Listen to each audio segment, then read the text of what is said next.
Now, as Plan B, he's won lots of awards for his music. As Ben Drew, he's just written and directed a new movie called Ill Manors. The film is a gritty examination of gangs and gangsters here in London, what drives them, how people survive them. Former gang members Dana and Jennifer know all about that, and they didn't just get to share their film review with our entertainment correspondent Lucrezia Millerini, they also told the director what they thought. Well, put your seatbelts on because you're in for a harrowing ride. Because this is Ill Manors, where darkness goes on at night. As narrator, Ben Drew, aka Plan B, warns his audience from the start this will be a harrowing ride. Making his directorial debut, the singer and now filmmaker presents Ill Manors. Inspired in part by his own experiences growing up in Forest Gate, it's a portrayal of what he says is the dark reality of today's disadvantaged youth, not just in the capital, but across the country. It's just stuff that's going on in the world, you know what I mean? In this country, in London, that some people don't believe exists goes on. You feel that, yeah? That's power. The fact that I know it goes on, I felt, you know, ever since I started as Plan B, my first record, it was things that I wanted to talk about, bring awareness to. Only by talking about it are we going to kind of change it, you know?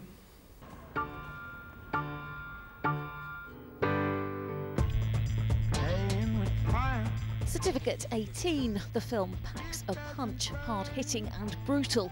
Its message is echoed in Plan B's recent single from the Ill Manors soundtrack.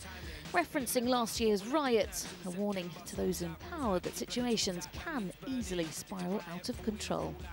It's a view shared by Dana Gibson and Jennifer Blake. They've both experienced the grim reality of gang culture, but now work at Peckham's Safe and Sound project, helping young people. They both think Ill Manors should be used as an educational tool. It sent out a good message to, well, what's going on in society today. Government needs to understand, parents need to understand, young girls need to understand and young boys need to understand, and the community as a whole that needs to understand. I just think it was a really powerful film. But should the film be used in schools? Dana got to ask the question. Like an edited version, so like clips of it could be shown like in schools for young boys, just because a lot of young boys like respect their elders. You know, for me, if I could show this film to, you know, kids from the age of 14, then I would. It's only the law that's stopping me. The buzz being created around this film and just word of mouth is bound to reach these kids, and they will see this film, and that's all that matters. Ben's next project sees him back in front of the camera in the film remake of 70s classic The Sweeney, where he plays George Carter opposite Ray Winston. We still do the things that you can only dream of. How exciting. Yeah, I got to work with Ray Winston and Nick Love. Did Ray give you any tips then? He said play a good guy as a bad guy and a bad guy as a good guy. Good advice. Yeah, it was great advice. That's out later this year. Ill Manors hits cinemas on June the 6th. Lucrezia Millerini, London Tonight. OK, just before we leave you this evening, some news